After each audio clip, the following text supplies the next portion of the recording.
My career sucks. Sex just isn't the same. What's my purpose? Where did this fat come from? My relationship is killing me. I'll never be happy. My debt is piling up. I'll never find love. Why can't I be like other gay guys? Hey guys, it's time to get a grip, stop whining, make a bold move, and do something amazing with your 40-plus gay life. Let's get to the show with your Tell It Like It Is host, Rick Clemens, who does his best to never act like a dick or a diva unless you act like one first.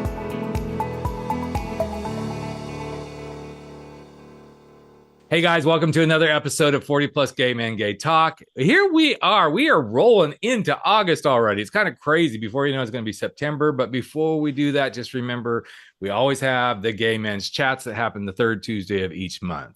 And sometimes the things we aren't chatting about are the things that at 40, 50, 60, 70 years old as gay men, we still haven't addressed. It could be shame. It could be addiction. It could be our behaviors that are changing because we're getting older. Things don't work quite the way we want, mentally, physically, but we wrap it all up in these places of shame. Doesn't do us any good. Well, today, I hope you will kick back, listen, tune in to my guest. He's an MD. He's written a couple of books. The new one is coming out in the next week. So just mark your little Amazon purchases down right now. His name is Frank Spinelli. He has written a book earlier on in his career about Boy Scout years. We won't go deep into that, but we'll touch on that just a little bit.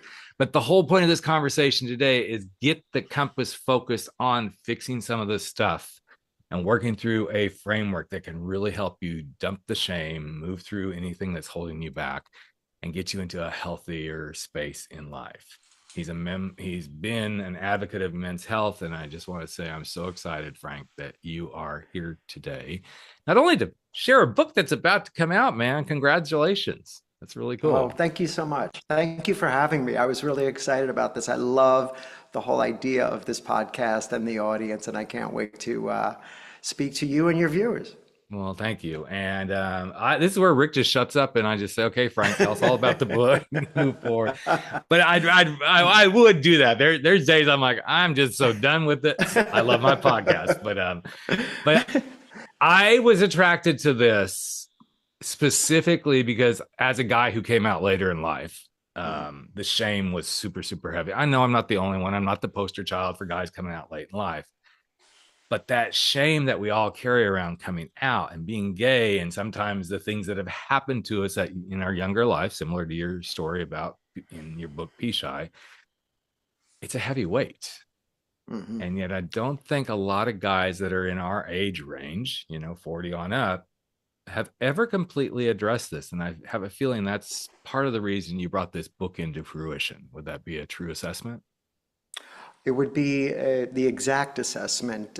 You hit the nail on the head. I mean, for most gay men over 40 and above, shame was installed before we even had words for what our identity was. Our body knew beforehand, but our mind didn't. And the body learned to hide what it knew. So you can remember that. We didn't realize we were gay, but our body did. And those early somatic shames are the deepest kind because it predates whatever narrative we were telling ourselves. And you can think your way out of something, but you never knew your way into it. And so we carry that. And particularly with your demographic here, 40, 50, 60, 70, and above, there are many different types of shame affiliated with gay men. Yes. Certainly the most pronounced is the AIDS crisis. We grew up through that. And that was a specific strand of shame. We have survivor shame, caretaker shame, the shame of desire before we even knew what desire was associated with death. Remember that? Yes. Silence equals death. I'm going to speak for myself, but we grew up thinking I am inevitably going to become a person living with HIV and I will die from this. Now, setting that aside, what happens, lo and behold, when you're a gay man is that all of a sudden you start to get older. And what happens? No, we don't get older. Yes, you do. It's not happening. It's not happening. Well, it happens. And, Okay, thank you for letting us know that. and for some of us, the premium we placed on youth and the physical appearance, what was so important to us in our youth, turns negative for many people when they turn 40, 50 and above, and it often triggers a second wave of shame, and that is the shame of invisibility. You are no longer what the community idolizes. You are now drifting into the background, and for many gay men, that is a hard pill to swallow. But even aside from all of that, which is very specific to gay people, growing up as a young gay child, for many of us, we grew in a disparate way from our own family. We weren't, for most of us, we weren't like our parents. We weren't like our siblings or our friends at school. Many of us were taunted or bullied. So you grow up holding that secret, that trauma, and that trauma stays with you. And what we find later on in life is that children who experience trauma in the past grow up to be adults who want to revisit that trauma to make it right. And we often mask that pain with drugs, alcohol, sex, eating disorders, steroids, you can name it. And gay people are going to be part of that conversation. So for myself, who had a traumatic childhood, as somebody that I wrote about in Pishai, where I was molested when I was 11 to 13 by my scoutmaster. And the book is about me bringing him to justice decades later. But I thought, with years and years and years and years of therapy, I had it all figured out. I had become a physician. I was a writer. I was a success. And then something happened that happened to me, that happened to you. 2020 happened, and we all went through the COVID pandemic. And that isolation really made me understand that everything that had been holding me together, the pillars of work, of socializing, of community, were suddenly all gone. And at the same time, I was in the midst of a class action suit with the Boy Scouts, and I was re-traumatized again with a 47-page questionnaire that I had to fill out in graphic detail. And I had a shame spiral, and I really thought, I'm not going to recover from this. But fortunately, I realized that I cannot hide or run away from shame. So here's the pro tip I'm going to tell you and all your listeners. The shame will never go away. What you do with it is important. We survive by managing our shame. We built lives around it. We built beautiful lives for some of us. You told me a little bit before we went on air about you and your daughters. Our work now isn't about survival. It's about learning to live without the armor that we wore because we needed it to get here. And that's what the Shame Compass teaches. And so I developed this framework of 7 steps that transforms shame from a weapon, which is what we think of it as, into a diagnostic tool. It is no longer something that is indictment, it is information. And I think if you follow the steps and you really understand what shame is trying to tell you, it will lead you home. It will lead you to yourself. And so we cannot run away from it. We have to use it to understand how we can move forward.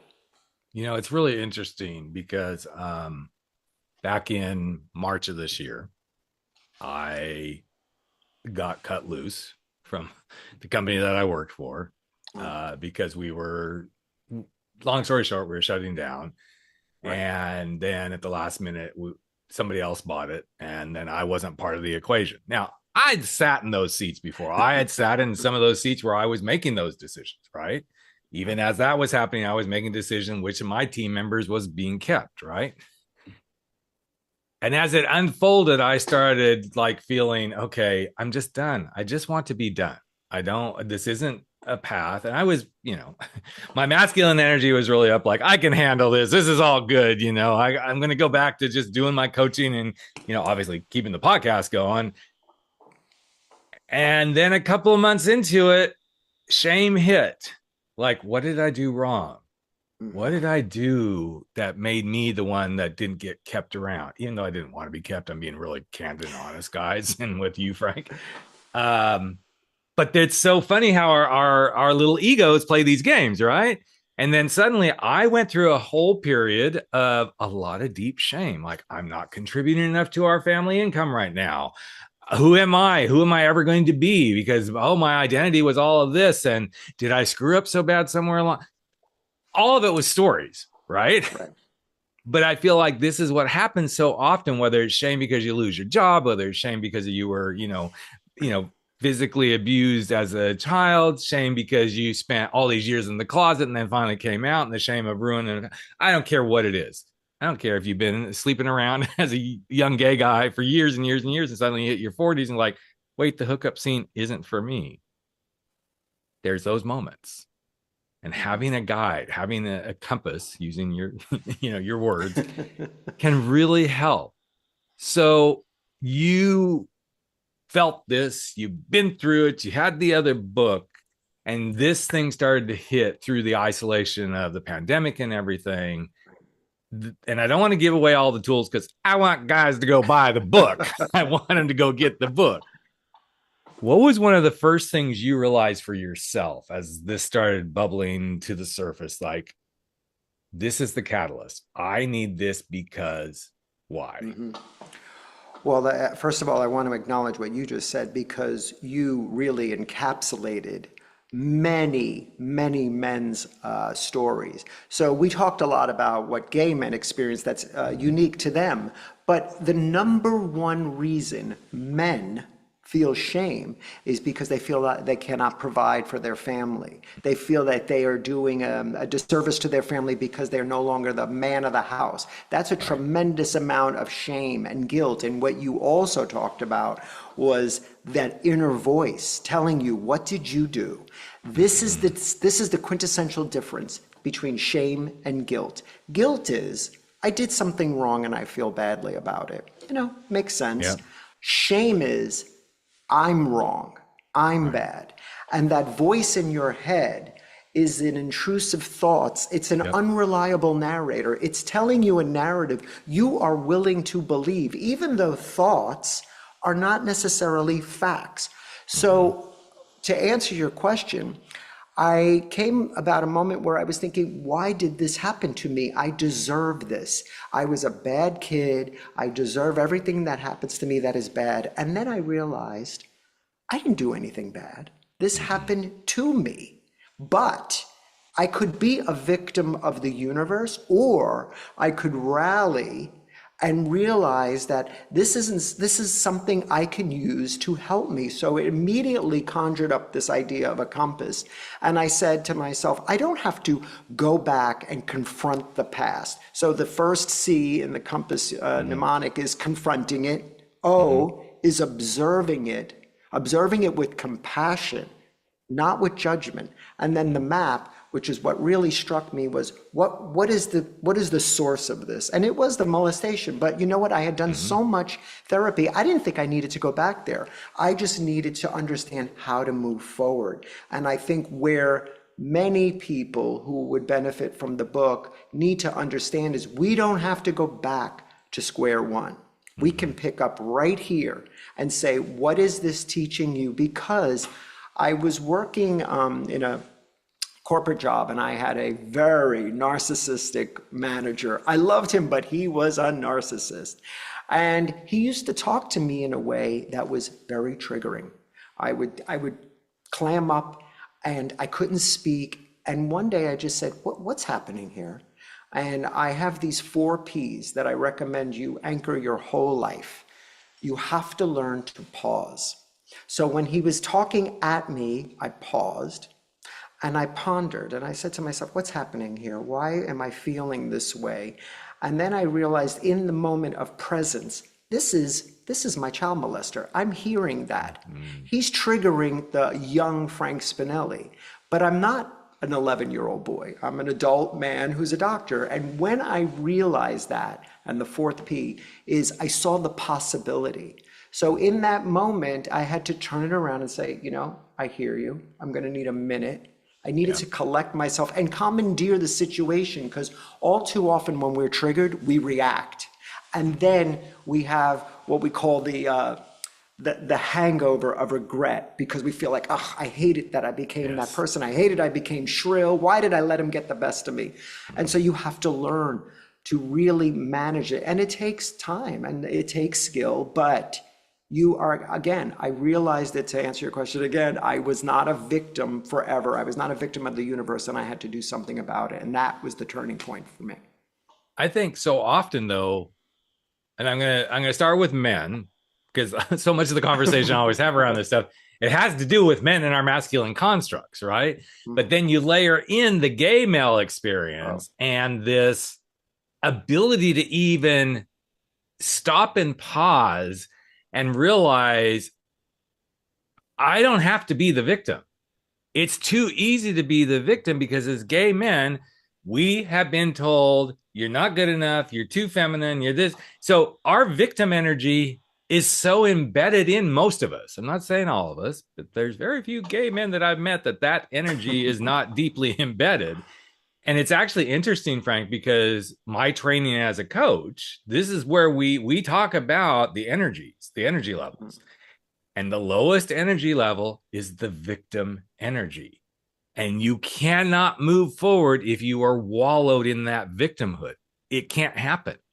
And to navigate out of it it's totally possible. I love that. The possibility is the fourth P. But you can't get there unless you give yourself pause to embrace and accept, okay, yes, I am acting, thinking, being the victim. It's interesting that you said that, because that when I had that moment, the moments right after I got laid off, I was like, figure this out. You got to do this. This is what you're supposed to do. You're supposed to make money. I couldn't get, honestly, I couldn't get shit done because I was so there was no room for the possibilities to start to show up. This is such a powerful piece of the puzzle that you just laid down with the 4 Ps. As guys step into this work, what do you feel like is where many men, but then we'll go to gay men, they get hung up? Okay, here's the Frank, this MD, this really cool guy that's wrote this book. He just laid down these 4 Ps. Where is it that you feel like in the 4 Ps most men struggle the hardest? Yeah, I can tell you that without a shadow of a doubt. What we often do, is we read something and we think we are going to implement it right away. Well, that's a falsehood, because you haven't really put in any work. And I know that's a buzzword, but here's what I would like you to do as practice for your listeners. Pausing is very hard to do when you've been activated, right? How are you going to pause when you're already pissed? Yep. What I suggest you do is in everyday life, when you're talking to your best friend, when they're talking, don't get ready to answer their question or jump on their period. Give them a second. So you just said something to me. How do we do this, Frank? And I pause and I count to 2. And I say, that's a good question, Rick. And then I give you my answer. Practice, that might be the 5th P. Practice this in everyday life, because if you think you're going to implement it when you're activated, you are sorely mistaken. So we have to do this in our everyday conversations. And I do this at work a lot, where someone will talk and I'll nod and I'll say, yeah, I got it. You know what I think. And then you go into your answer. When we jump on the end of someone's sentence, it shows them that you're not really listening. And the truth is, you're not. You're just waiting to respond. So pause. Be present. We often are not present in the moment. Like in the back of my mind right now, I'm thinking, wow, what a great opportunity this is. I'm sitting down with Rick. We're talking about my book. We're talking about an audience that's near and dear to both of us. I'm appreciating it right now. And I think something else that you talked about earlier is we often aren't living in the moment because we're too busy on our phones. We're too busy being witnessed of the event instead of living the event. And I don't know about you, you mentioned coming out later. I was also someone who came out later, but we didn't have the apps then. I mean, I met my husband before that. I could not imagine meeting somebody strictly online and then trying to communicate. I mean, it must be really difficult to navigate that. But again, it's trying to have that human connection, looking into someone's eyes, listening to them, hearing them, smelling them, and feeling what that energy, you mentioned energy, feeling what that energy is between us, but always acknowledging the pause. I'm present in this moment. And wait, look at this possibility. We're talking about my book, how lucky I am. And then what that could mean, the possibilities. So again, the short answer is practice. Don't wait for the event that's going to trigger you, because you will not be able to do it, because you will be blinded by rage, likely, if you're anything like me. Now, I could just jump right in right now and respond, right? But this is one of those things. And this is something I've really had to work on as a podcaster, because you just delivered nugget after nugget after nugget, right? And I could just go, well, wait. And there's still times I jump in. Most of the time I try to jump in when I can make some comedy out of what just occurred. As you were speaking through all of that, it's so interesting how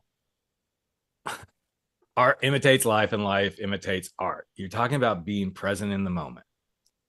My husband and I just came from this past weekend seeing Hell's Kitchen in Los Angeles. And it wasn't because it was about Hell's Kitchen. It actually got me thinking about, think how many times when you go to the theater, the last thing they say is, please turn your phones off and silence it.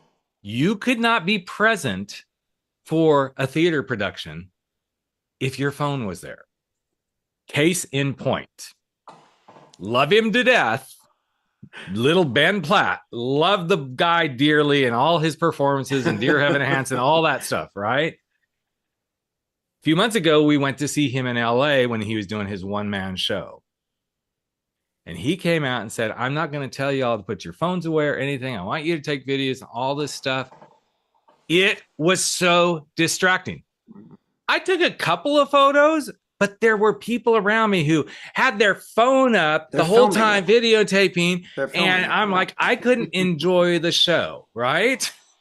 And I'm like, are you really enjoying this? Because are you actually watching this? Or are you more concerned of what am I going to be able to post on social media? Who's going to know that? And it was not being in the moment.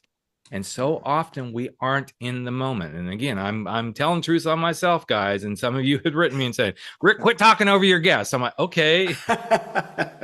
I really focus on that space now because I realize as a professional speaker too, the power of the pause is the moment that the magic can happen. And we have to give ourselves that same power, guys, as we work through our shame, our ability, and the practice every day. And too often we go, okay, help me here, Frank. I need you to just wave your very gay magic wand on me and take this away. It doesn't happen. And I'm glad that you shared that the way you did, because it's we're in such rush these days.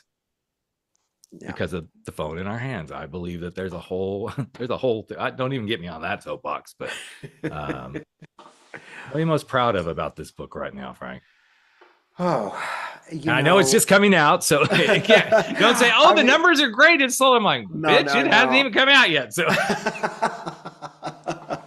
I know preview copies and all that makes a big difference. Right. But in your heart of hearts as the author, like, each of us has those moments. What's something you're really proud of right now?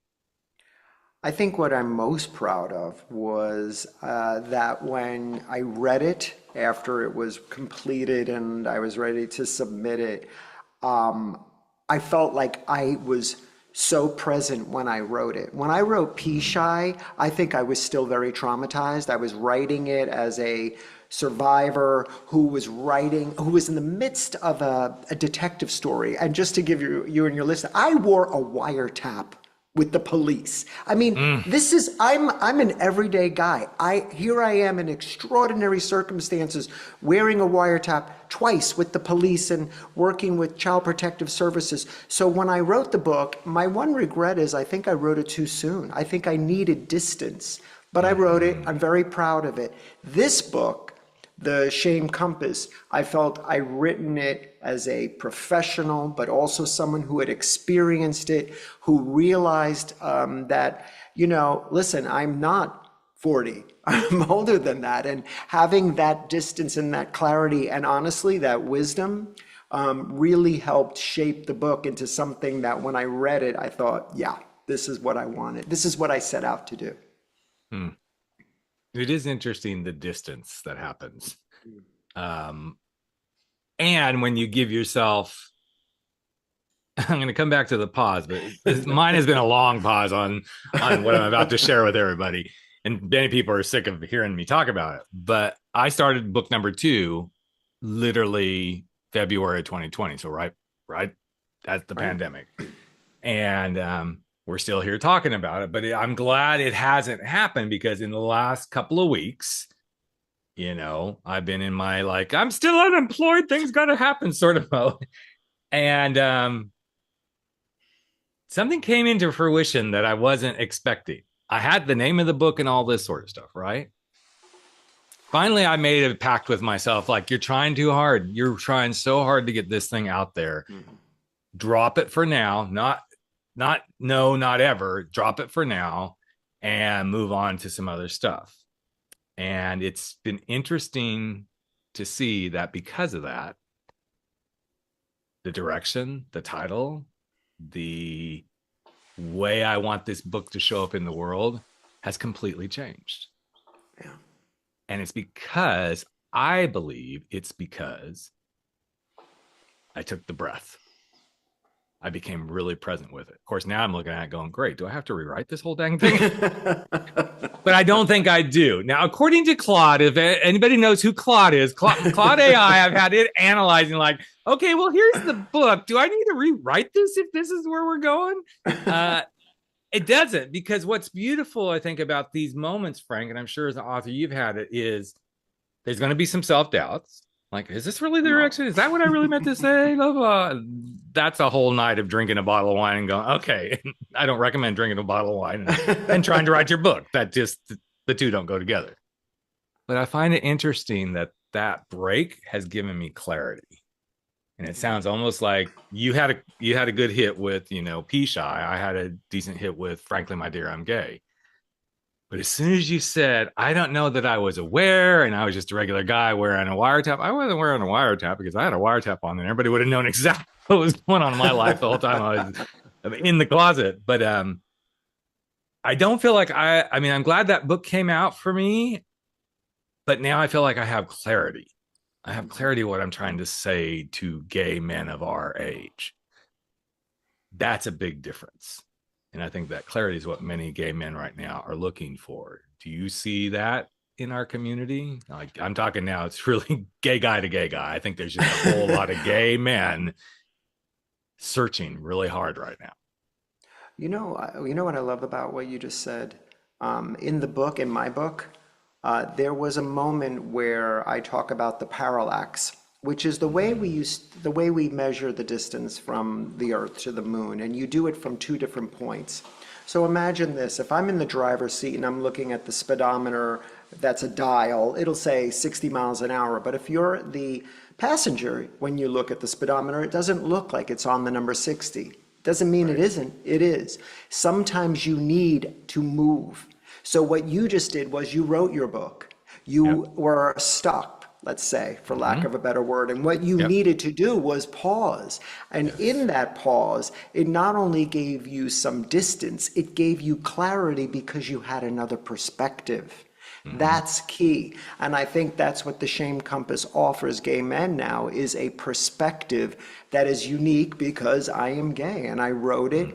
And it's not that what happened to me is not universal, but I think gay men will appreciate that it came from somebody with, it's a queer voice. It's undeniable. I talk about my relationship with my husband in the book because it was necessary. So that's why I think for you, I'm very happy that you found that opportunity to take a break and look at what happened. All of a sudden, look what emerged, a new title, maybe a fresh perspective, something, a different way to look at the same material. It didn't change too much. It's just you're sort of like, what did Carson Kressley say? You're judging it. Yeah, You're going to give just it a a little shot. bit.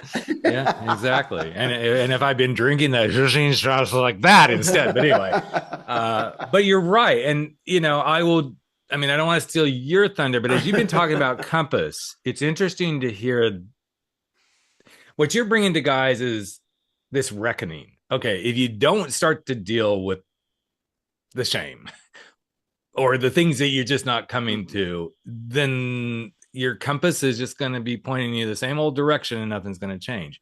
Ironically, the reckoning is what my new book is called. It is The Reckoning. Oh, wow. And the moment I had is, it sounds so similar to like what you did with the compass, but complete different protocol as well. And I finally, relationships with spouses, right? Like you can talk about stuff, but you're like, I don't want to take them too deep in this stuff because they're like, really, I don't want to be your business manager. So while we were driving to LA to see Hell's Kitchen, I said, I'm going to just work on the new stuff I've been writing for the website and everything. I'd like to run some stuff past you. So the original book was called Perfect Detour, A Gay Man's Guide to Navigating, navigating your own bullshit or something like that. And it was landing really, really well for a lot of guys, okay? This is when you learn to love your spouse really well. More than you normally will tell them sometimes, right? And I said, well, I've decided to change the name of the book to The Reckoning. And he goes, really? He goes, I like that. And that was a moment that I realized I needed to stop and just take it in, breathe into it, own it, and go, is this what I've been looking for? Is the new way forward? And not just because my husband said it, but what's been interesting is a lot of people have suddenly started. I mean, even your little reaction, like, oh, The Reckoning, it caught some attention there, right? And now I know it all comes now down to the positioning and everything and what it's going to actually do for guys. And there is 6 steps into it. It's like drawing the line in the sand, owning stuff, all these sort of things. I have a feeling based on what you've shared so far. And again, I don't want to reveal everything because I want you guys to go buy Frank's book. I'm going to say that again until you just get it pre-ordered right now. You can pre-order it today. You can do that. I feel like it's important to have these maps, these, we'll use your word, compasses, to navigate through these things. Right. Because when we don't, the pattern continues. The pain continues. Right. All of that. And I feel like what you're putting out there into the world, Frank, is let's break the patterns. Let's break through the pain. Let's give you another alternative versus, okay, well, this is what happened to me. If you sat in your shame from what happened to you as that young boy, how successful would you be right now? Do you think? Yeah. It's so prevalent for all of us. As you have gone through this and you wrote the book, what was one of the things that you feel changed and helped you grow the most from having gone on that journey? Well, I strongly believe in a lot of child work, certainly because I had been a child when the trauma happened, and there's various different ways of doing child work, but just many people write a letter to their 11-year-old self. I felt the most important thing was to just forgive myself, to give myself permission not to be the victim anymore, and to understand that this is a process. I am becoming the person I want. And one of the things I live by, besides the 4 Ps and the compass, is that if you don't spend sometime in your week, futurizing the life you want, guess what's going to happen? Life will happen to you instead of through you. And so I started making real, substantial decisions after 2020 of this is what I want, this is where I want to be, have short-term goals, long-term goals.